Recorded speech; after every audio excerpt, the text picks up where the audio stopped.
So Aaron, Besson, Yes. thanks for coming on, bro.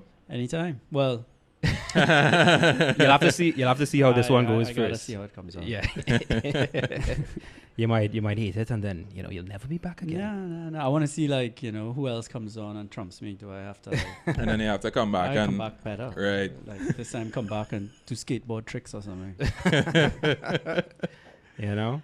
But yeah, man. So as I was telling you, Dexter and I, when we decided to do this show, we were thinking about who would be some good guests to have on. And my friend, you've been at the top of the list, Of people. Of people. That I can recommend someone. And it might sound a little stalkerish, but I've been watching you. And you've been always, working on cool things. Yeah. In my opinion. So I have a little timeline here, and you could tell me if I have this right. But like back in the day, I know you as one of the first guys who was selling and jailbreaking iPhones. Yeah. Right. And then from that, you were doing web development. I think you worked in a couple agencies, or you're working for a couple companies. Yeah, well, I was doing web dev before iPhones and stuff. Right. Okay. But it. Right. And in around 2010, I think that's when you started your freelance web development business, when you left the agencies and started doing that.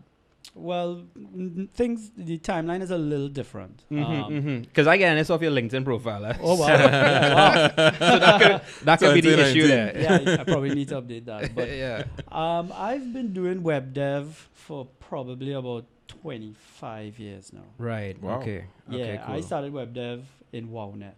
Wow. Like Right. when when the internet first came to Trinidad, Dial-up internet. dial-up internet. Yeah. We just before we get going, is this more like Leo Laporte, or is this more like Joe Rogan? Can I curse and stuff like that? It's more like Joe Rogan, but we trying not to get too curse filthy. too much. So don't go in full Elon Musk mode. Right? Yeah. Right. Okay. All right. So 25 years ago, WowNet came to Trinidad. The internet first came here. Yeah.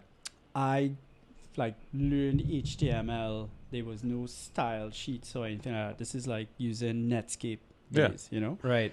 Was building websites for a while, and years later got into jailbreaking the phones and stuff like that. Okay, That was okay. just like by haps and chance. I was Right. dating this girl that had this a Motorola or Sony touchscreen phone. Right. Okay. And the iPhones were coming out. That's like when they had the slide to unlock. Was like huge. Yeah, and they yeah, had the yeah, picture yeah, with yeah. the two fish. Yeah. right. Yeah. And I was like trying to figure out how to unlock her phone. Went onto this blog or whatever, not blog, forum. Right. And this guy was trying to get it to work on the phones, but he couldn't get it to work. So I helped him out and got it working. Okay. And with that, I just got kind of hooked on hacking these phones, these Right. old Motorola's and Sony's, and making themes for them and stuff like that. Right. Okay. And the iPhone came out, and I was dating this girl, and she was up in the States, and she was like, "Babe, I'm in the Apple store with my cousin. He runs this store in Doral or whatever, and Right. he could get me some of these phones. You think I should get one?" And I was like, "Yeah, get me one." It was around Christmas. Right. And she called me when she got in the airport, and she's like, "Yeah, babe, come pick me up. No, come by my house. Meet me by my parents' house. I got the phones and stuff." And I showed up there, and she bought 10 of them. Wow. I was like, But how did she do that? Wasn't there like a limit or her something? cousin ran the they had, business. so they had to kind of hook up. She had They the had to club. kind of hook up. That's Right, how I okay. got into it at that time. Right. So Right. she got these 10 phones, and I was like, what the hell are we going to do with 10 phones? So her mom was like, oh, I'll have one. She would have one. And then I gave us gifts to like my parents and, people around us.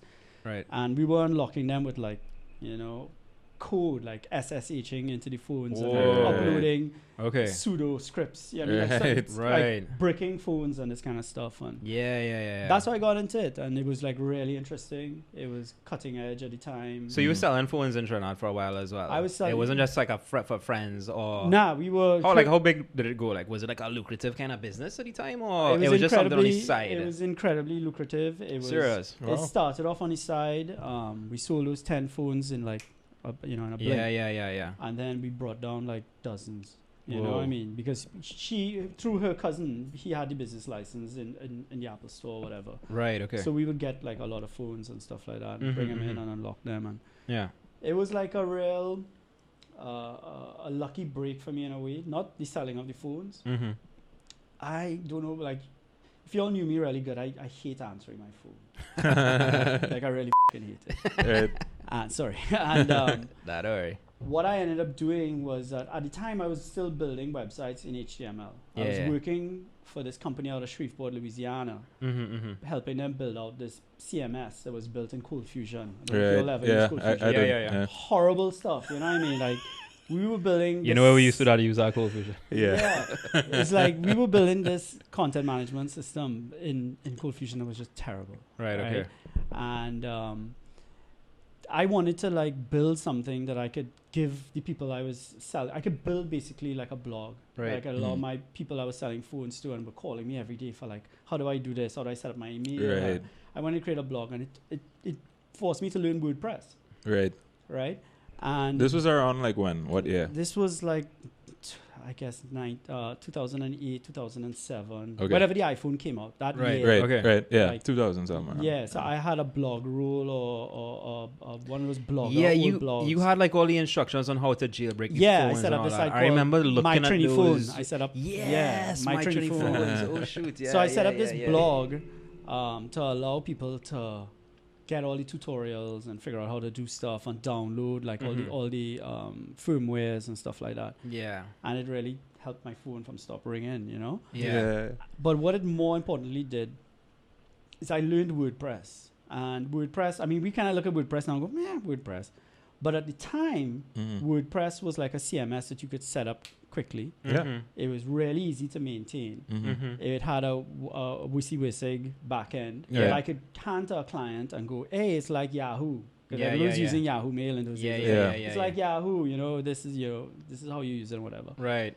And it made me interested in doing what I was doing. Because at that time, I was ready to give it up in a kind of way.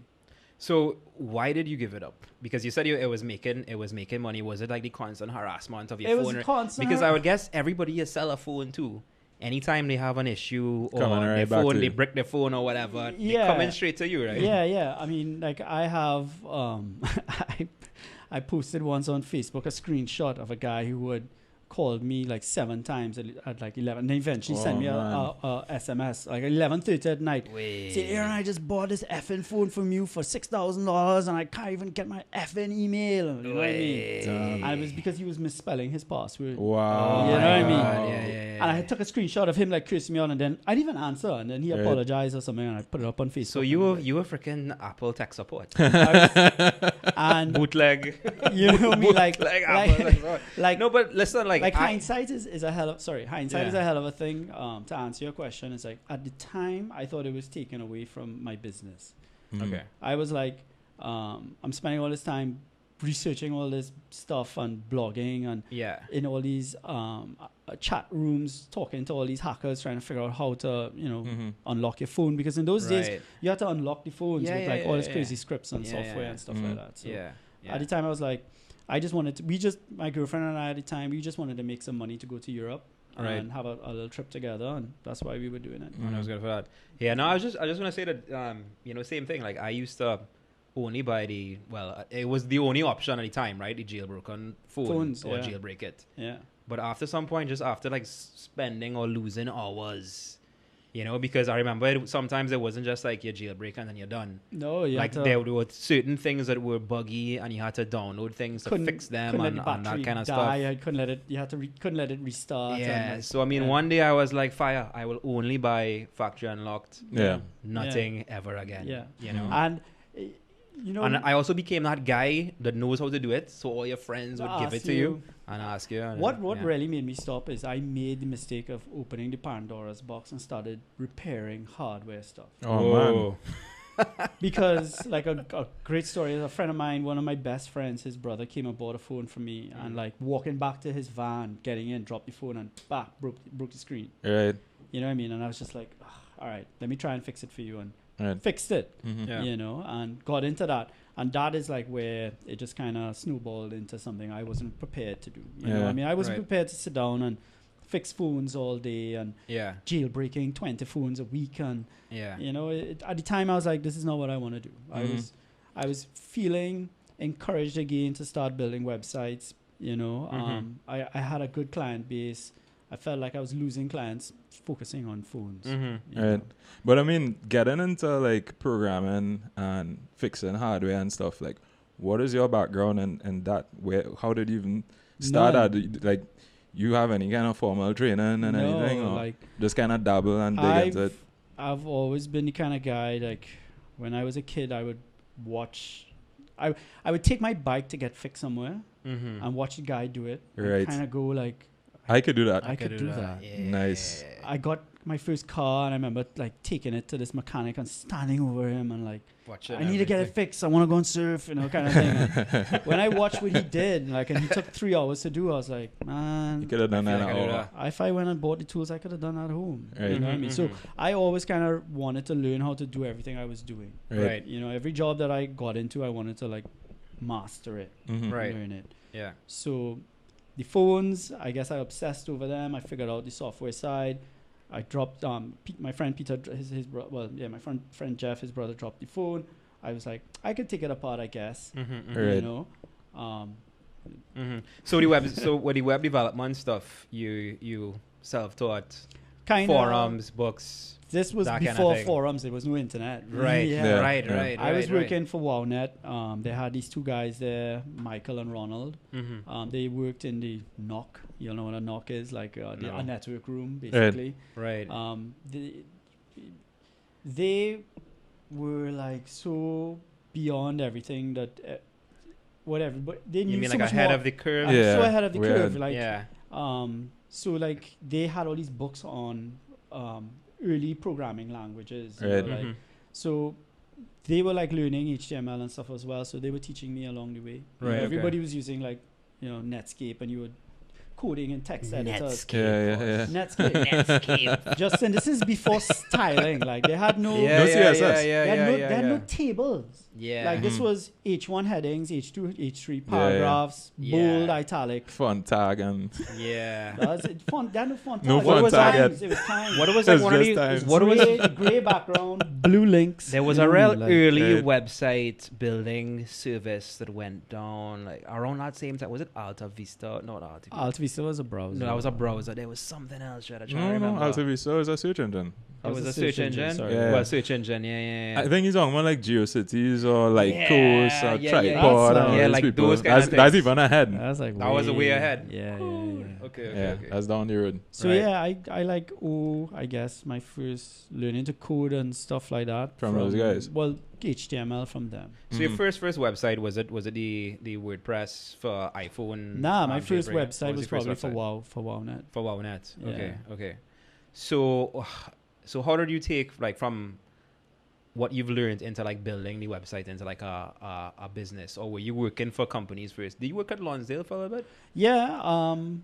Well, from working at Wow, I went and worked at Interserve, Right. Okay. which was another Yeah. ISP. yeah. Right. And then Then I worked at Carablink. Carablink, you went Right. to all of them. Yeah. Mhm. And then from Carablink, I went to work at Computers and Controls. Right. Way. At Computers You and need to Controls. update your LinkedIn profile, bro. Ah. That's all in the past now. Shoemaker the wear shoes.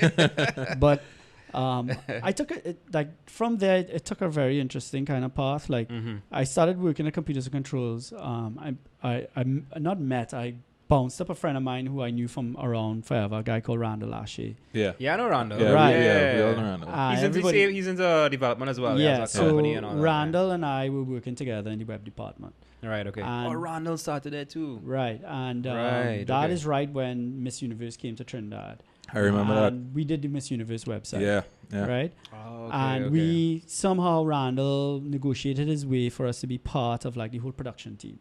Right. So we were like behind the scenes and going to Tobago and part of the whole pageant and So everything. check that, huh? Yeah. That sounds cool. Yeah, met Donald Trump and all that kind of shit. You know what I mean? Like, Way. Only president of the United States now, you know. So what really came out of that was that, like, hey, how funny things work. Yeah? So like Randall ended up hooking up with one of the girls behind the scenes, who was like part of the NBC or whatever production of thing, right? Well done, buddy. He went with them. Well done, Randall, if you're watching. he went with them to Louisiana. Yeah. I don't think he ended up staying with the girl. He helped her with like the Miss Teen website or some crap like that. Yeah. But then he met another girl there, and they ended up getting together and getting married. Wow. And he founded a that's how company. he ended up over there. Yeah, and he founded a company, and then he called me and he was like, "Yo, Aaron, I'm looking for a web dev." Right. And that's when I started doing work for them out of the States. Right. Okay. Yeah, so like So- that is how that path kind of went. You Right. know? Okay. So you had like a freelance business here in Trinidad, building websites so people aren't working on with Yeah. him on the side. Well, no. For years, I was just content working for them out of the States. Right. Okay. Right. I was making good money. You know. And Randall still has that same company now. I don't believe so. Okay. Randall and I parted ways around 2013 or so. Okay. Right. Okay. But for years, I just really focused on doing work for them. Mm-hmm. I did a lot of work for them, like What was the name of that company? Synapse Multimedia. Synapse, right. Synapse Multimedia. And right. Okay. we did a lot of great work. And that was the company I was doing. Like, we were building this totally complicated CMS. Yeah. I mean, looking back at it now, I mean, like, it was just so crazy what we were doing, you know? Yeah. Yeah. Right. So So most of the work that you were doing was any training work there at all, or it was all it was all foreign work. It was all foreign work. It was all Okay. foreign work. I Right. mean, it was big and small clients. Right. They were in Louisiana, so it was like a lot of oil and gas stuff. you know? Right. Okay. Yeah. Okay. All right. Yeah. Well, that's cool. So then, when did you start Bespoke? When Bespoke Multimedia. Bespoke Multimedia, Yeah. actually, my timeline is kind of messed up because I would have stopped doing a lot of this work for Randall and I'm around when Obama came in, because I fell into some sort of tax bracket for them. Mm-hmm. Louisiana is like very lax on taxes. Right. But as soon as Obama came in, he implemented some sort of tax that taxed expats. Right. And what Synapse did is that they brought in a lot of foreign workers. I mean, kudos to them. Right. Okay. They brought in a lot of guys from India on work visas. Right. I mean, I still have a work visa because of them. Okay. And they brought in a lot of foreign workers and stuff like that. Mm-hmm. But my salary from them, suddenly, I got double taxed. Whoa. You okay. know? So that's when I started doing local work. Okay. Yeah. And I registered Bespoke. I was operating as a sole trader, and I registered Bespoke probably in 2014 or so. 2013. Mm-hmm. And what sort of work you all do? Because I mean, on your website, I'm seeing like it's video as well. You're doing video, print, apps. I do a It's little something bit like a of, full service agency. Yeah. For my background, I mean, my parents owned the agency. Right. You know, so growing up, I was like exposed to all parts of it. You Right. know, straight out of school, I started working. You know, on my summer holidays, I was worked in the agency. You know, so whether I was in the art room or tagging along with them, creating commercials or whatever. Yeah. So yeah, I mean, I do a little bit of everything, which is to my benefit and to my detriment, I guess. Yeah, man. So so you never really were freelancing then. You worked with Synapse, and then you started your own like company. I started my own company. You have like employees or I had for a little while. Right, okay. For like I freelanced from like I guess what you would call freelance, like just kind of knocking on doors and trying to get work and handing out cards and stuff. Like I did a lot of that between 2008, 2015, 13 kind of thing. Right. And I was very lucky to pick up like some good clients and kind of became like their house, you know, agency kind of thing. Right. So they would give me all of their work. Right. Okay. And what was your process for picking up new clients? Just like through your network or network? I've just networking? I've never really had to. Well, I've never really advertised or or try to try to bring on more work. It's always been like word of mouth. And these are the group of clients I have, and I sort of like always help them out on their little network. Right. Okay. Sometimes, through word of mouth, like Dexter's kind of pass my number on to somebody and they reach out and, I'll do work for them and stuff like that. I should be reaching out and trying to get more work, but I think you all know how it is. You get comfortable in your little... Yeah. But I mean, at some point... if you have more work, you're going to have employees. That's, And you're going to have to have payroll. And you're going to have to have, you might have to have an office somewhere. I had all of that. Rent. Oh, you did? Yeah, okay. I had an office in Starlight, and I had 2 guys, and I had a friend of mine, Christiane, who, she did a marvelous job at sales. She had her own little clients, and she would bring me a lot of web work and stuff. And I was doing really well. And, I don't know if you want to get into all this, but I had this group of clients and they had sent me on this marketing conference kind of seminar kind of thing. And it was automotive related. And while I was there, one of the guys was asking me, Aaron, so where do I get all these car prices in Trinidad? And I was like, there's nowhere really like that, And that sort of inspired me to start up one of my little side businesses that I did. Well, bro, that's a perfect segue. Yeah, that's where we're headed. Well, all right. Yeah. And what that at that moment I was kind of like, I need to just go beyond doing work for other people. Yeah. I wanted to kind of start building stuff for myself. Yeah. Because I think like everybody else in our industry, we sort of have great ideas and we're always wishing for this dream client to come along that you could kind of build this awesome, thing. 100%. And it never fucking happens, you get this client that you think is going to be awesome and they're like, I want to do this and I want to build this store and this app and thing, and then by the time you finished it, it's like this 4-page WordPress. But I mean, it's not just that. Even people that are into video production and that kind of thing, I think they all started off wanting to be Trini filmmakers. Yeah. Oh yeah. But the money is not there. The money is with the TV commercials and that kind of thing. I mean, is that a similar kind of thing? Well, when I went to that automotive seminar and stuff like that, and was inspired to start one of the companies I founded here in Trinidad, TT Autoguide. At the time, I was like, you know what, Aaron? Because just like when I was doing the iPhone stuff, I was getting jaded with what I was doing. I was getting bored with it. And learning WordPress and getting into the phones and all that kind of gave a new breath of life into it. I got interested and, I was like, researching and doing new stuff. Got real interesting. And same thing happened with TT Autoguide. With TT Autoguide, it was like, all right, cool. I'm finally building something for myself. I get to do all this video production stuff. It was like new, it was fresh, it was interesting. I'm really into cars and stuff like that as well. So it was like, it was a good fit. And I told myself, I was like, okay, I'm gonna not lose focus on my bread and butter business, but I'm gonna, give TT Autoguide a good shot. And that was exactly what you just said. I thought I was gonna be this great, auto vlogger, creating all this on the cuff kind of content. But that's not what people wanted. They wanted like really polished I was thinking automotive content. We should wheel back a little bit and we should start with, what is TT Autoguide? I mean, TT Autoguide is a automotive marketplace. It's we talking to consumer, we're talking to techie people here. Well, we're talking to everybody. All right. Well, it's an automotive consumer guide. Right. That's for it's all online. Yeah. If I'm speaking to a customer, it's an automotive consumer guide. It's where you would go to find prices, specs, and new vehicles available here in Trinidad and Tobago. You have all the photos as well. All the photos, different angles. You have the color options as well. On some of them. Yeah. If I was speaking to like the techie side or the marketing side of you, it's a lead generator.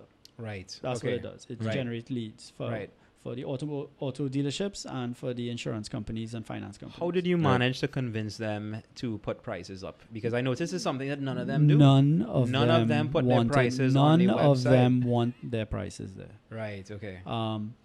It was probably TT Autoguide was probably a little either before its time or out of time. Right. The dealerships in Trinidad, they don't like to show their car prices. Right. They think that a KPI measurement is how many people call to say, hey, what's the price? Right. No, it's not. It's not, right? It frustrates people. Listen, exactly. I've managed Facebook pages for auto brands in Trinidad. Exactly, yeah. And once you post that car, That's the price, first thing. price, That's price, the first and thing, and they're always. begging, Yeah. oh God, Yeah. just give us the price. Yeah. And you frustrate them. Because if the price is too much, then I don't want to continue asking. Exactly, yeah. Because I know what my pocket could pay. Yeah. You know, and if it's beyond that, then I'm not interested. Well, But you see, they want. Well, I think what they want is somebody to ask about the price, and then have the Conversations salesperson start the conversation. Because okay, maybe you can't afford that, but here's another car you could afford. It's also you know? a lot of old school marketing. You know what I Yeah. mean? Like before things were digital, Yeah. like not showing the price would cause foot traffic Yeah. Mm. or cause the phone to ring. And the phone ringing makes the boss think that we're busy. Yeah. You know what I mean? Mhm. Yeah. Where really and truly what you're really just doing is frustrating The customers. Yeah. Potential customers. Not only just the customers, your employees. Yeah. Yeah. The sales rep. Yeah. You know how many times you have to answer is $159.99. Yeah, exactly. $8,000 a month. And it's so annoying for them to have to get that wrap. And by the time they answer that for the 10th time a day, it sounds like how I just said it. Yeah. It's like, oh God. Yeah. It's 159,000, man. Like how you don't know that, you know? I mean, if I think of like my the consumer journey or whatever for buying a car, first you start with research. Yeah, well, maybe you see some cars on your road you think looking good. Oh, I like those cars. Yeah. You know, and then you start to go online. You go on YouTube, maybe you watch some videos, and then you go on the websites and you check out the different photos and whatever, and then you want to know the price. And then based on the price, like, okay, this is my budget, and here are these 3 cars from these 3 different brands within my budget, and you kind of narrow it down. Yeah. And then you start reaching out to these different dealerships to find out where I could get the best deal, who might give me a little discount or whatever. And Well, you know, I had ran some little surveys when we were starting up, and this is actually like what you just said is the story of most people. Is that they would take a Saturday, you know, they would tell themselves, all right, Saturday we're going to hit all the dealerships, and they would end up just going to 2, Right. and they would leave there with a whole bunch of these double printed glossy flyers, right? Yeah. with cards stapled to them and stuff like that, and they would give up. Yeah. They went to 2 dealerships, and luckily for in Trinidad, you go to two dealerships, you might see 5 different manufacturers, because some of the dealerships have different manufacturers. So we're blessed like that, but they haven't seen all the cars, and they haven't had all the different opportunities. You know what I mean? Because if you ever worked in the back end of a dealership, like one of my clients was a dealership, and I was with them throughout their whole management, leadership, sort of mentoring, consultancy, and establishing all their KPIs, and it was a great learning experience. And one of the main things that you get out of it is that dealerships sell cars by test drives. So you need foot traffic.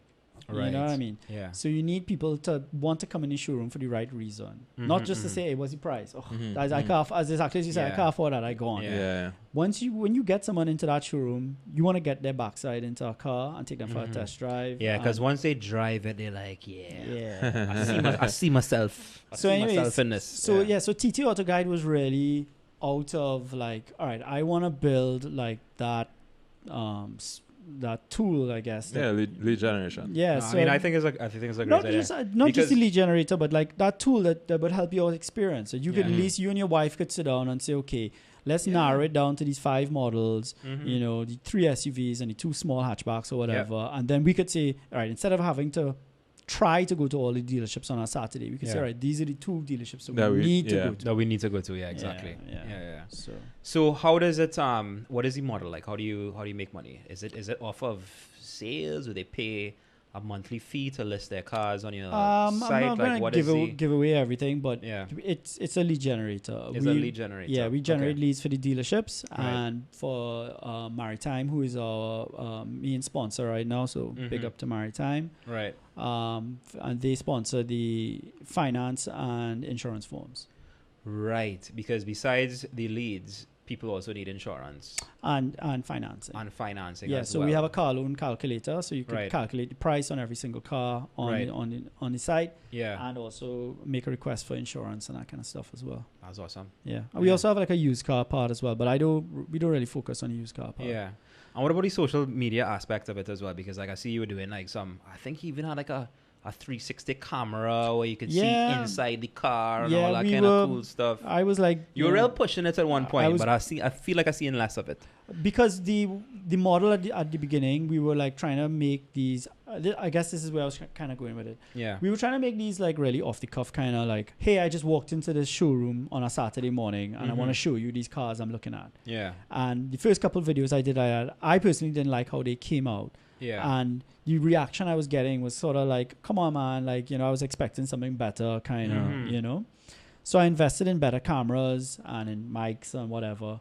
And I started approaching the dealerships to be like, hey, pay me to produce good videos for you all. Right. Okay.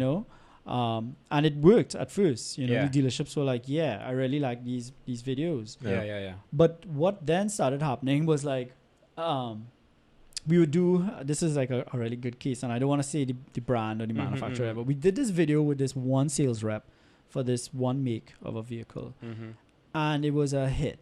Yeah. I mean, it got like, I think in the first month or two, it got like 60,000 views. I mean, Right. it did really well.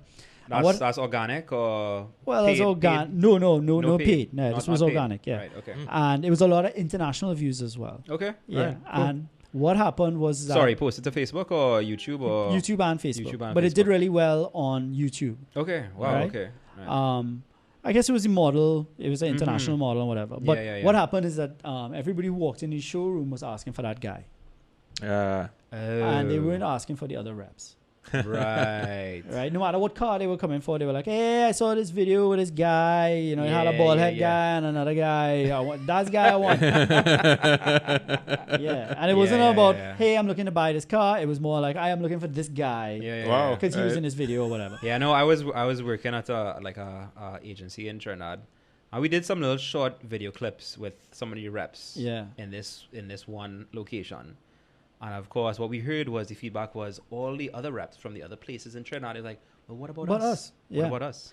So there was you a lot really of that. you really need to be fair And to the other reps, because if you just pick and choose, you feature a couple, then they're gonna get all the traction, like you rightfully said. And if ever you've been involved in any video production and that kind of stuff, especially like something like that, you would realize that you think that the video production cost is relatively low. It's only relatively low if you get everything done in one day. Right. If you have to go and shoot multiple shoots, if it rains, if the rep shows up that day and doesn't, it's not in the right mood, or doesn't feel, or just hasn't been told what they have to do that day. We had a lot of that happening. Yeah. So what was happening is that we were like really investing a lot of time to produce these videos, and we weren't like charging a lot of money for them. Right. Okay. We were trying to keep the cost down. I'll give you a little secret. We were trying to keep the cost below the cost of a newspaper ad. Okay. Right. Okay. And to do that, you have to get the production done quickly. Done right the first time. And you're doing everything yourself? No. I had my co-founder of TT Autoguide, Duane Boodasingh, who is also who's founder of Trinidad. Yeah, Duane and I did a lot of like the first few videos. Duane and I did a lot of those ourselves. Yeah, he's actually on our list of people that we want to. He's coming. I would definitely tell you, Duane. Yeah. I mean, he has one of the most, if not the most popular site in Trinidad. Last time I saw like stats, I think it was like 350,000 people a month, visitors a month or something like that. Yeah, or 3 to 4, somewhere around there. Duane is definitely one of the web pioneers in Trinidad and the Caribbean. And he was able to create a whole business online. I mean, he does that full time, right? It's not like you have a day job. No, that's his job. Yeah. So Duane and I used to be rolling around between the cars and doing a lot of work ourselves. And then after that, I hooked up with a couple other videographers and photographer kind of guys. I got this really, really talented guy called Nicholas Duncan. Still helps me out. Nicholas Duncan Media. I don't know if you have seen stuff he does. No, I'm not familiar with that name at all. Well, he's really super talented videographer. So he was helping me out as well. So what really happened was that the cost of the videos really got really high. Right. And, the dealerships were taking a knock over the last couple of years. Their sales were down. So they were looking for like really organic ways to create content themselves. So a lot of them stopped, outsourcing a lot of this stuff. A lot of them blatantly said, Aaron, we'll call if we want to do a video like that. But we're gonna like start to try to knock out these videos ourselves. What I've noticed as well is a lot of the sales reps for those car companies A lot of them have their own Facebook page now. That is, Yeah. They have their own Facebook page and they're doing their own content. that is what the dealerships are sort of encouraging them to do. Sometimes the content not that great. No, You know? but But they're trying a thing. and I applaud them for And it. they're selling. Yeah, You know? So and to be Yeah. fair, you know, what I mean, like it's hard for them. You just said it. It's hard for them to bring me in to do a video with one guy, yeah. and then all the other reps are like, "Yo, Yeah, what about us?" about us?" You know what I Yeah, mean? So yeah, they yeah. try to do their little videos as well. They Mhm. may not come out to the same quality as the video we did for them. Yeah. And it becomes this thing. So then we started to try to do some, we did a couple commercials for a couple of the dealerships as well. That was really cool, lucrative. But, you know, keeping that quality, standard of quality, consistent all the time. I mean, I have enough respect for the guys that produce video for a living. I mean, Yeah. It's a lot of work. it's a lot of work. I mean, I had this shoot I did with a dealership and it went fantastic. We had this about 25-minute long test drive and interview and everything. We did it all in one take and then realized our mics were not plugged in. You know? Yeah. I used to work in Synergy TV like back in the day, like one of my real early jobs, and that was a common thing. That was a common Yeah. thing. You just you forget to hit your record Simplest And thing. button. You're you like, know all what- right, action. And you know what it is? Nobody hit record. Like, I hope I hit record. Am I recording? Eh? Yeah. Yeah, I'm recording. We You take it from the top. We were like, we just looked at each other and we're like, oh my god, like, Yeah. No let's way. try to do this again. And then it started to And rain. it doesn't come out the same the next Yeah, time. it was terrible. Yeah. You know, it was terrible. Yeah. But you know, so it's a hard, especially like, I mean, I was like transitioning out of doing like web dev stuff into like trying to teach myself how to do video production. Yeah. You know what I mean? Like watching all these YouTube tutorials and like Yeah. how to stage lighting and how to do mics and you know how Yeah. to fly a drone and You know, I just thought about one more question. What about the content management side of things? Are you doing that? Because I mean, how often? I mean, they all getting new models, and how do you keep it up to date? How do you make sure you have the most up to date pricing as well? Because contacting. they kind of go through, like, is it like weekly or daily? You're calling them up to make sure you have the most updated. Now I must say it's a lot better. A lot of the dealerships post their pricing now. Right. Right. Okay. A lot of the reps that have their own Facebook pages, they post their prices as Right. well. Okay. So like, you know, once a month or so, I might take a little time and reach out to a few reps who I have a relationship with, or I might just stalk some pages. I might call a dealership and pretend to be somebody who's buying a fleet of cars for my company, and you know. Right. Okay. But the content doesn't come to you. You have to go get it. I go basically. for You have to get it. Yeah, Yeah. but I mean, Yeah. to be fair and honest, Duane and I mean, this is so weird we're talking about this. Just yesterday, we had a call Yeah. about TT Autoguide and to try to, you know, revamp it. Yeah. And Yeah. I'm rebuilding a new app for it, and you know, Right. go What is after- an app right now? there's an app right now. I believe Okay. it's still in the Apple App Store. The one in the Android store, I have to update it to 64-bit. Okay. Right. Okay. And the app is basically The same guide. Same guide as the website. Is there anything additional No, feature wise? No, not really. And It's this just is more mobile friendly. yeah, Kind of. yeah. Right, And okay. this is what I want to now build into the app, because when I built the app probably about a year ago or so, I was like now getting back into web dev, into mobile dev. So I wasn't like I wasn't as competent. I wasn't able to build Right. stuff into like that I really So wanted to. what is the future of TT Autoguide? Like where do you see it going? I think Duane and I would both love somebody to come and buy it.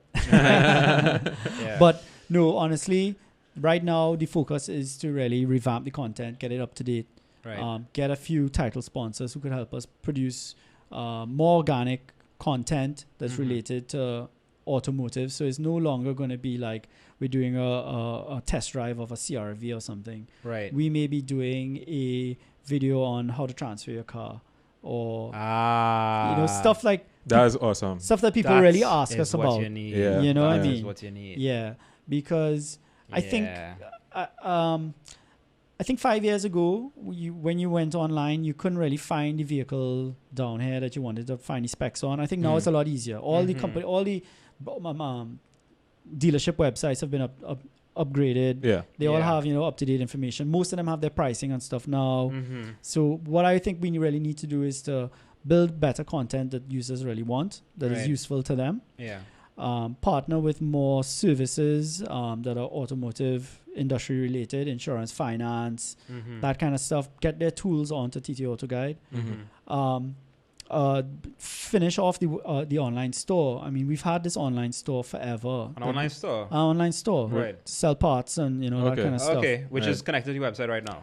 Well, it's not live on the site. It's just been hidden somewhere. Oh, so it's something you're working on. We've been working on, and it's had different phases of we're about to launch. Okay, we're not about to launch. Right, we're about to launch. We're not about to launch. Right. So what, you've hooked up with part companies that bring in parts? Well, I don't want to get all into that, but we had a company that was interested in purchasing us that had a link for parts distribution. Right. Okay, that makes a lot of sense. Yeah. So what about used cars? Is there anything there for you dealing? Used cars is a huge market, but it's a crowded market. Right. You know what I mean? There's Trini Cars for Sale who has that sort of online posting on lock. Yeah, boy. Yeah, boy. And then they don't have the prettiest website, but you know what? It works. It works. Like, let me ask you something. They have the most content. They have the most cars. Let me ask you something. Yeah. When last Amazon redesigned their website?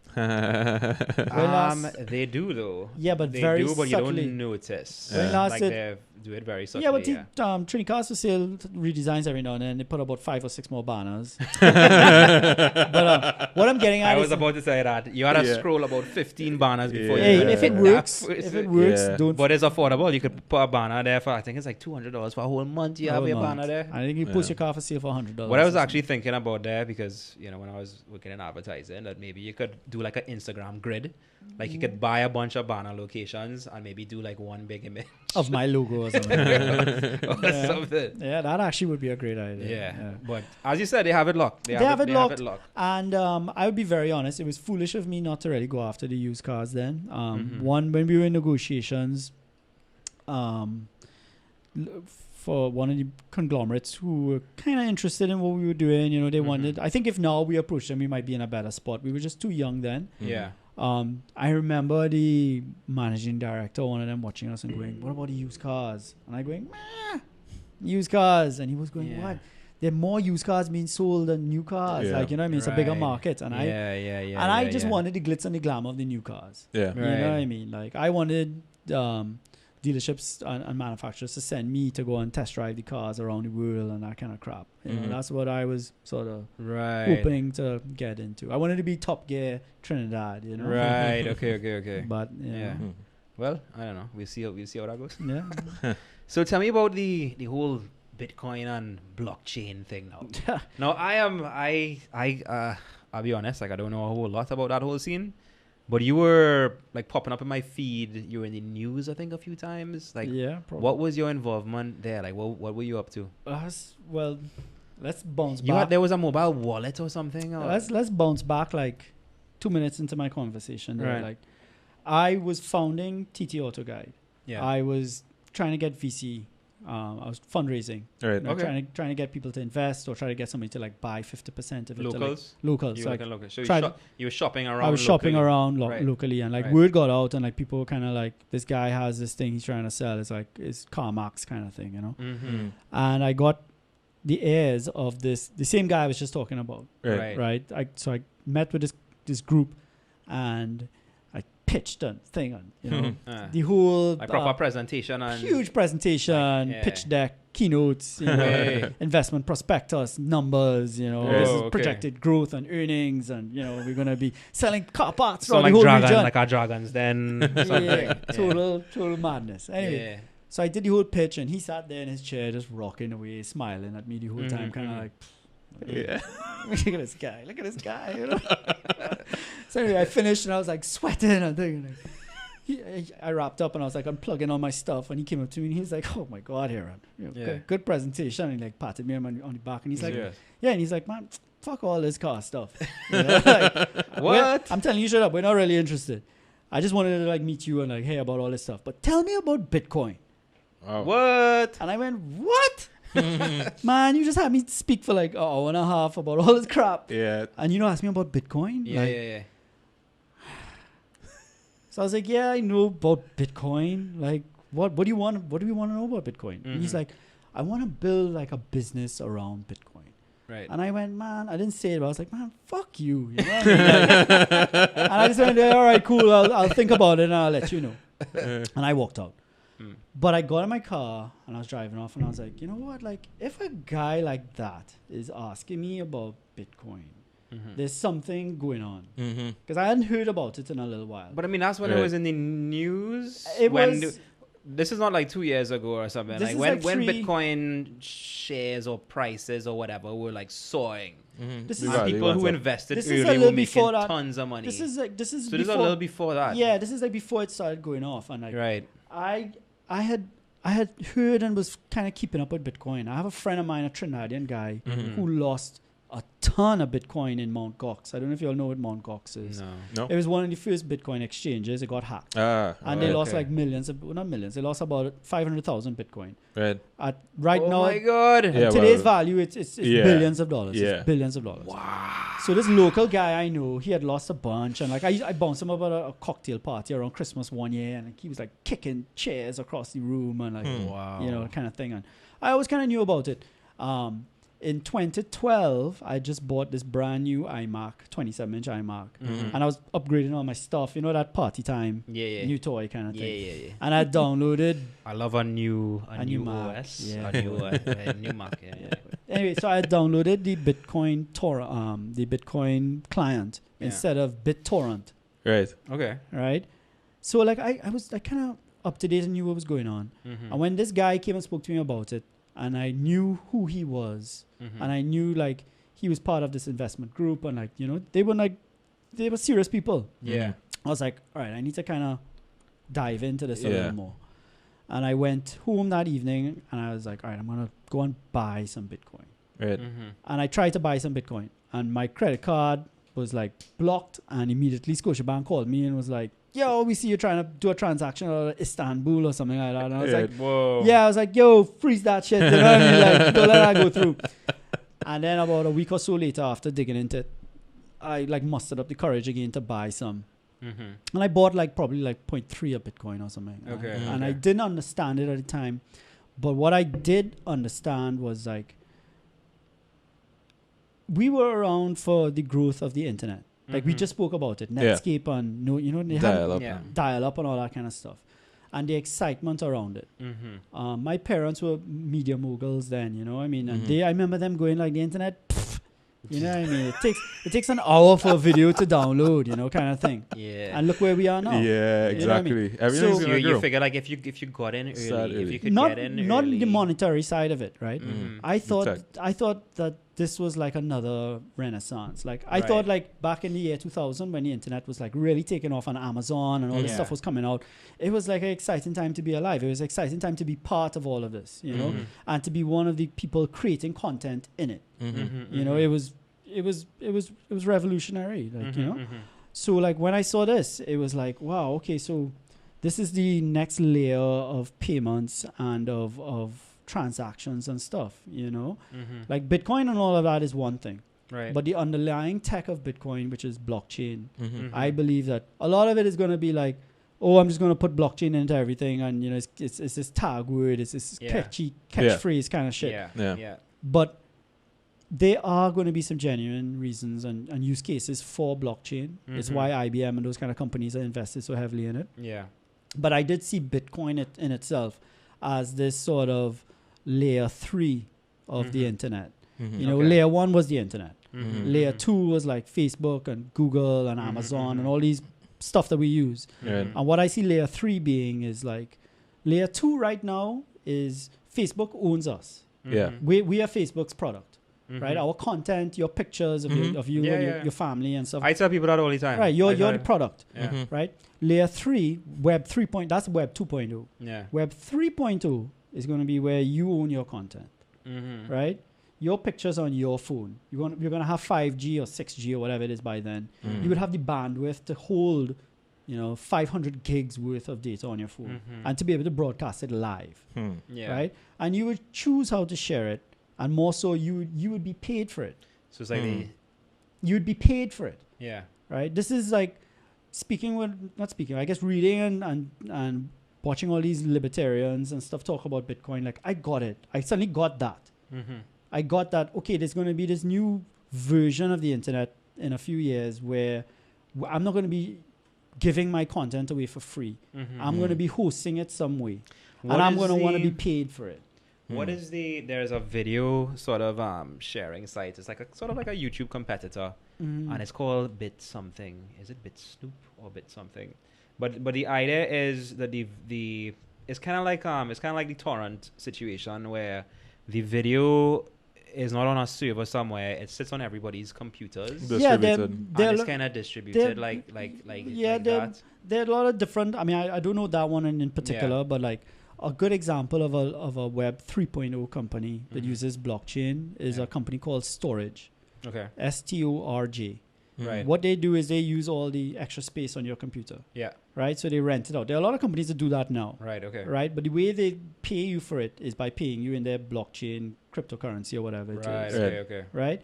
Now, me personally, I believe a lot of these cryptocurrencies are just bullshit. Mm-hmm. You know, a lot of them, 99.9% of them are just total there are garbage. quite a few like scams on like Facebook. You see Tons of ads them. for something and they just use the word Bitcoin in there or crypto or something, and they it's sucker like, people into it. But there was like, a few years ago they had, I don't want to get into it too deep, but the whole ICO fundraising, the way of doing fundraising by doing token sales, right? It's just like an IPO. Yeah. Right. Except instead of using a share that's regulated by the Securities Exchange Commission or something like that, you just create a token on the blockchain. You say, okay, I'm going to mint 50 million of them, and I'm going to sell them for this value. And based on the usage of my platform, using these tokens or whatever, hopefully they'll go up in value. Because people would need the token to use the platform in exchange or whatever, and the token will have its own built-in inflation or whatever it is to control supply and whatnot. And I just believe a lot of those are just scams. Right. A lot of those companies could run using that same blockchain technology and put a regular, bank or what we call in fiat a fiat ramp. They'll do a lot better, right? Because you wouldn't have this whole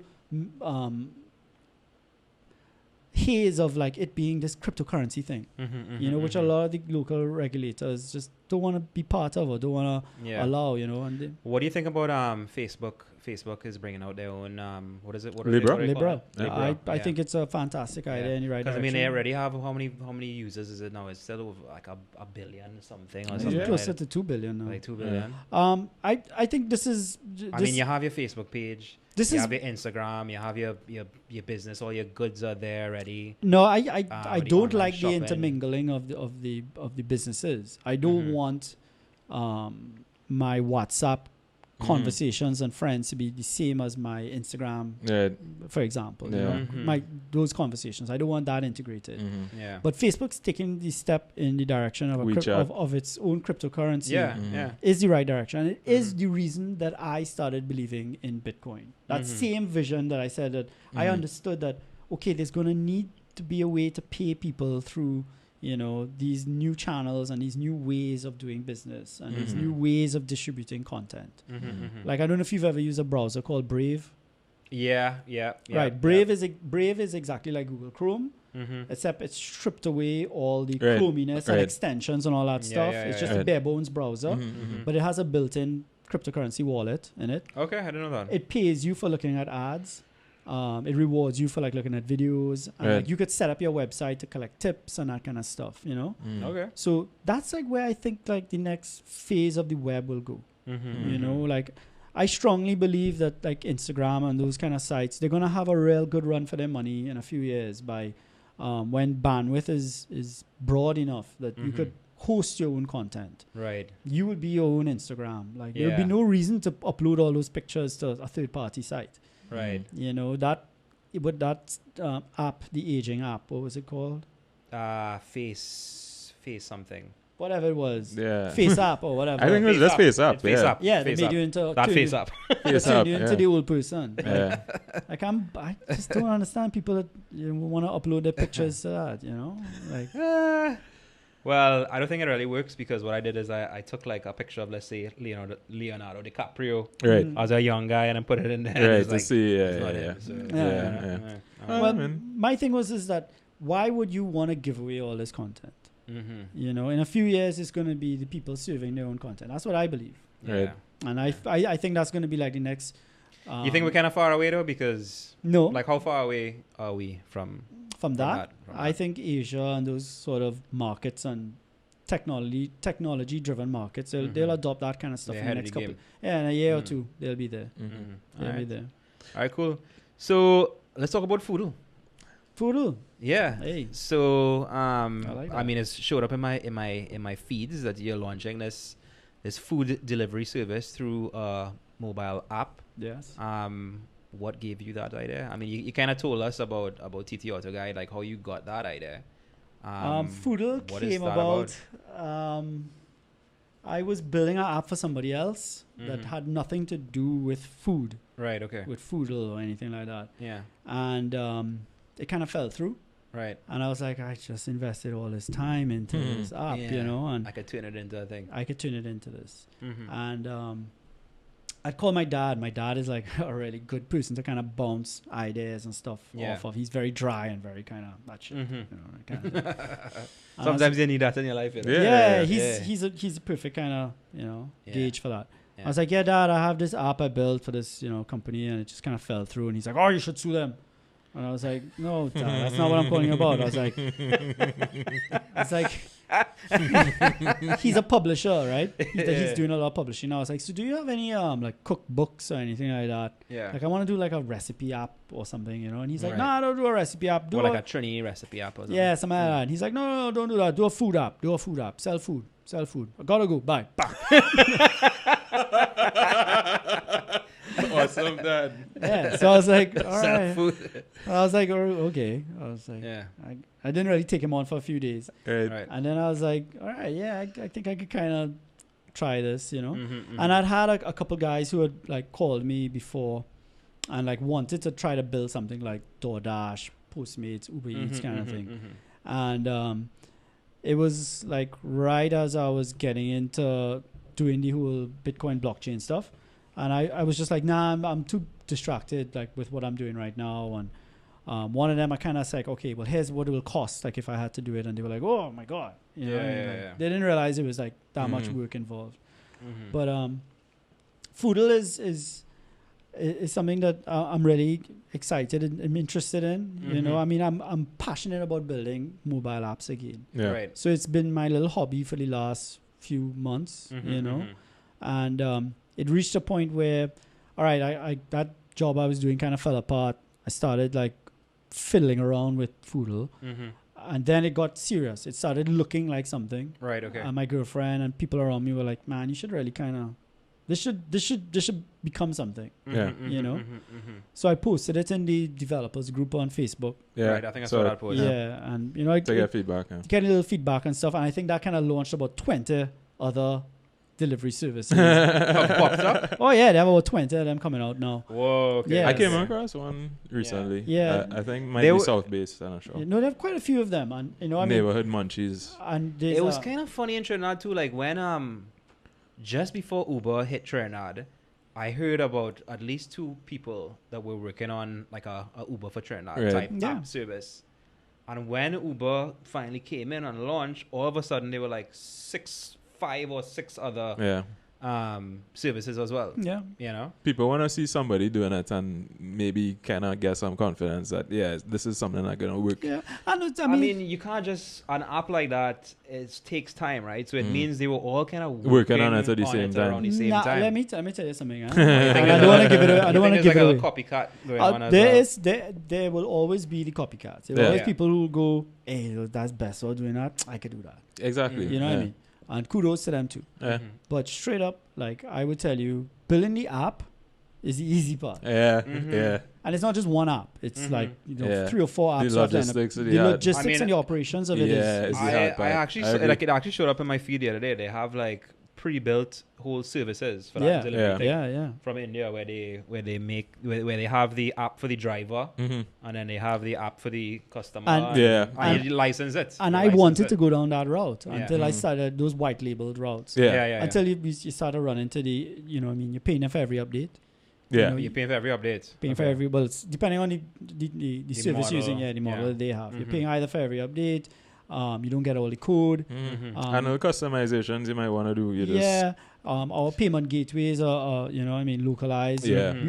We have to use First Atlantic. Yes, we We do. can't use the other ones, you know what I mean? Yeah. I mean, you can, but it's Yeah. convoluted. We pay stuff goes through First Atlantic. We pay stuff goes through First Goes through Atlantic as well. Yeah. Okay.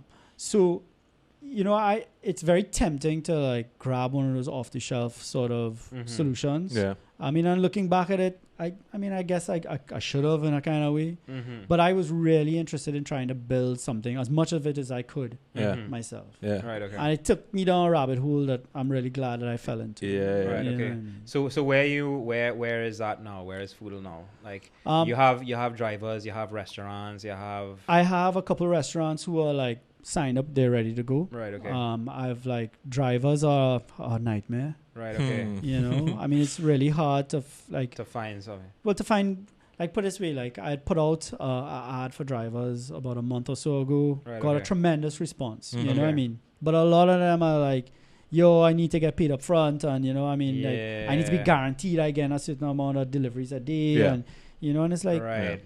so we're trying to weed it down to, like, the guys, especially guys and girls, who drive for the ride-sharing apps already. Yeah. So Right. they understand how the process How works. the model works. How the model works. Yeah. They're not solely reliant on it. Yeah. Yeah. You know, they have And good... they're probably driving wrong anyway. Exactly. Yeah, exactly. Yeah. I gotta drop this person at this party, and I gotta drop off this And- Chinese food. I don't know if you all use a lot of the ride sharing apps down here, but like when you Yeah, talk to yeah. these guys, like they're using all of it. They're you using know? all of them. Yeah. They're using all of them. And they have other gigs that they're doing as well. Yeah. You know what I mean? So they might be a DJ or doing this or doing Yeah. that or whatever. Right. So okay.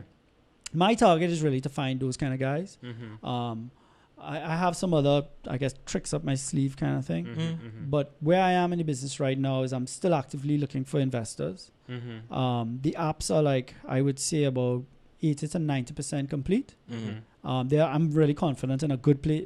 They're in a good place right now. Right. I'd be confident for them to launch and Yeah. to be used. You Right. know? Yeah. The beta version of the user app is live in the app stores now. Right. You all can Android download and Android and the app store. right. So you can download it now and fiddle around with it and thing. Cool. And the driver app will probably be there next week. How long did it take you to develop to actually? Honestly, like spending every hour that I'm not doing work. Right. Since probably about May, I spent probably about 5 or 6 hours a day after work. Mm-hmm. Right. And then, like, so up until about 10, 11 at night, nearly every night. Yeah. And then, like, most weekends, all weekend. Mm-hmm. Right. It's my hobby It's now. hard. Yeah. It's Yeah. my hobby. And I don't feel like I'm working. I'm, like, really Enjoying it. enjoying learning again. Mm-hmm. Yeah. Because I'm building it in React Native. Right. Mm-hmm. And React Native is a lot like web dev in a kind of way. Mhm. It takes a lot of that sort of styling, using a lot of style sheets, Right. JavaScript and that Mhm. kind of stuff. So it's And the Android and the iOS have the same code base. base, Yeah. exactly. Mm. So you're writing once. and Yeah, you can use it deploying. multiple, yeah. Yeah. And the platform that I'm using as well, the SDK, Expo, Right. now has a web version of it as well. So you'll be able to build one app that works in web, iOS, Yeah. and Android. It all Mhm. looks the same, and it all uses the same elements. You know? Yeah. So yeah. I'm really enjoying learning again. I'm having a lot of imposter syndrome, obviously. You know what I mean? I kind of feel like, ugh, you know what I mean? Like, Yeah. But how did you learn React? You know, like. well, bouncing back to, when I got into Bitcoin and all of that, Right. one of the first things I noticed was how crappy all the wallets and tools Yeah. everybody was using was, you know? Yeah. Yeah. And I just took it upon myself that I was going to build a wallet. And of course, I just didn't want to build a wallet. I wanted to build like the iTunes of wallets. Yeah. You know, like the Swiss Army knife of wallets. Yeah. Mm-hmm. Mm-hmm. Because in crypto, especially like in those days, like 2017 into 2018, 2016 into 2017, that's what you were just speaking about, Justin. Mhm. That's when the price went from $800, $900 US to about Mhm. 20,000 Yeah. US. In about Yeah. 15 months, it just Yeah. went. phew, Where you is know? it now? Now it's about 10,000, Okay. about 9,000, 10,000. Okay. And what you would do every morning religiously is I would wake up, I would open my wallet to make sure my Bitcoin was still there. Because, I mean, this was also new. Yeah. It was, digital money. You Yeah, just yeah, expect to yeah. wake up one day and it's It's gone. just gone. Yeah, Yeah. you know what I mean? Like, Disappear. your computer crash and it's gone, you know? But that's not how it works. But anyway, you'd wake up every day and you would open your wallet and go, okay, my Bitcoin is there. Then you'd go onto a website and check the price Mm-hmm. and look at all the charts and all that stuff. And then Yeah. you go onto all the blogs and the forums to read what's going on. Yeah. Because the market is so small and there's so few Bitcoin that, you know, one guy shutting down his mining factory in China or somewhere could affect the price. Right. You know what I mean? So you'd want to monitor all this stuff was going on. So I wanted to build this wallet that had all that stuff in one place. Mm-hmm. It had your wallet, it had your news, Right. it had your price charts, Yeah. it had it was like the iTunes. Of whatever. Yeah. Right. I had no idea how to build that. Like Starting literally ground I was zero. it was way above my head. Yeah. So I reached out to this super genius developer here, software engineer here in Trinidad, Chris Joseph. I'm sure Okay. you all know Chris, KRS. Mm-hmm. Right. Yeah. Yeah. Wow. Yeah. And I was like, Chris, I want to build this cryptocurrency wallet. Right. Mhm. And he was like, what? Mm.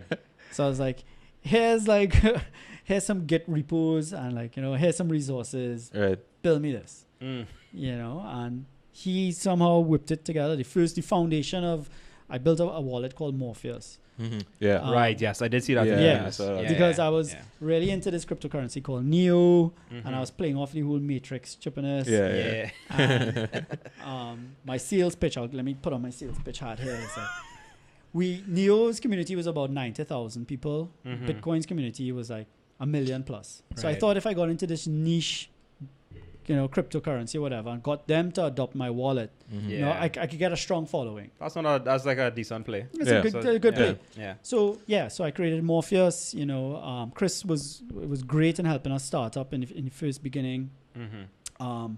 He, you know, was looking for bigger and better things. I was Mhm. offering him a job and saying, yeah, you know, we're gonna be making all this crypto money or whatever. And he was like, what are you craziness? Are you talking about? Like, you know what I mean? Like, I want a full-time job that pays good money and whatever. So he moved on to other stuff. And that's where I kind of just grabbed the helm, you know what I Right. mean? And just was like, all right, well, I guess I'm going to learn React. Right. And started trying to learn React. Got a couple other developers along the way. That's when, because of Morpheus, we had won a competition to go to a conference in San Francisco. So I went to that conference. I ended up teaming up with a friend of mine called Chris Stone, who, I don't know if y'all know Chris. He owns Morvino. Oh, Yeah. Christian Entrepreneur of the year. Yeah. You know, great guy. Yeah. He's still in Trinidad? Yeah, I believe Okay. so. And he was like, you know, I see what you're doing with this Morpheus thing. I think it's really cool. You know, Right. he was really into crypto as well at the time. and Okay. He wanted to be part and parcel of it. So two of us went to this conference, you know, like Right. pretending we were these crypto evangelists, whatever. And we started developing Morpheus, and you know, we finally got it up to about 15,000 people who were using the wallet and stuff. That's decent. Yeah. That's something. Yeah. And I think my biggest takeaway of all of that experience, well, I had two takeaways. One was never build software that is reliant on somebody else's software. Morpheus was totally reliant on a third party's API. Right. Yeah, we needed to pull data basically from one of our competitors. Right. Yeah. Yeah. And then all they need to do is just close that door. And that's one day. exactly what they did. Just close That's that exactly door what one they day. did. Yeah. We were not their only competitor. They had about 2 or 3 others, and they just decided, you know what, we're going to switch off this service that helps you guys out. We're going to rebuild it on a totally different other server, and for y'all to use it, y'all all basically need to rebuild your apps. Yeah. Okay. Right. So we were faced with, all right, the price of Bitcoin had already started to fall from 20,000. By then, it had reached about 10 or 12,000. The other developer I had out of China called Dragon, whose name Awesome. whose name I never got. I never even saw the guy. This is Dragon. I never. That's a whole other podcast. That's how it actually. But I never even saw this guy. Yeah. Anyway, this guy Dragon, we were paying him in crypto and all this kind of stuff. And you know what I mean? Like, you pay somebody $500 US in crypto one day, and then 2 months later it's worth $150 US. Yeah. Yeah, they get disillusioned really quick. Yeah. You know? Yeah. And the business model started coming into question. Is like, all right, you know, we're building this wallet for like all these cryptos, and like most of them are gonna probably be scams. Like, you know, do we keep dumping money into this? You know, I had taken like a year off. Well, taken a year off to try to like really focus on that, because I mean, at the time, I mean, the crypto industry was a booming I mean, people were becoming billionaires overnight, and it was very. My Morpheus was becoming really popular, and we saw it kind of happening. And then when the market started going down, and these people decided, all right, we're going to switch off the service that you all use. It really was a kind of awakening moment. Right. Okay. Yeah, it was kind of like, all right, Aaron, like, yeah, what I mean, you've opportunity costs. You lost a lot of work by focusing on this all this time. It's time that you get back to what you were doing. Right. Okay. You know. So right now you're concentrating on the app on my client base and client base. But just like how TT Autoguide. Right. But just like how out of the iPhones I learned WordPress, and that sort of set me off on that next step of my life. Yeah. And then with TT Autoguide, that sort of got me interested again, and I started developing and doing production and video and all that kind of stuff. The same thing happened with cryptocurrency again. Is that it got me into React and into React Native development, which is kind of now push you into the app development. It got me totally back into it. You know, I mean, I kind of realized that in my life as well. Like, sometimes you can't, because I've had all sorts of weird jobs before I even started in the whole digital marketing agency world. But everything kind of leads to something else. For sure. Yeah. And while you're in it, like it's hard to see why you're there. You really can't. But looking back, it's so much easier to connect the dots and realize that I had to do this before I got to this point. And right. And, I mean, right as I was about to right as I started up TT Autoguide, I was about to take a job in that car dealership. Right. Okay. I was about to become like their marketing digital chief marketing officer or whatever. Right. Yeah, and would have been doing marketing for them and that kind of stuff. You know, I would have totally dropped all my tools. Yeah. Right. Yeah. You know. Yeah. When I was doing the jailbreaking the iPhones and stuff like that, I was about to stop doing web dev and go and work in my girlfriend's parents' family business. Right.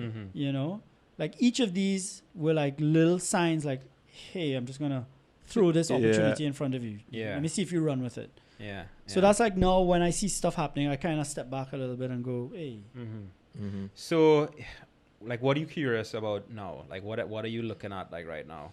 Well, right now I'm like, really... What are you interested in? Right now I'm most fascinated and interested in doing the app development. Right, okay. I feel like I'm kicking myself in the ass because 10 years ago, I'd started doing like all these Swift courses and that kind of stuff, Flappy Birds and like building all these apps yourself and stuff like that. Yeah. And I just gave up. Right. I was the typical 5 courses in 5 lessons into the course and you give up. Yeah. Right. I'll do it next week. Yeah. I just never started back. Right. And I just wish that I had kept at it.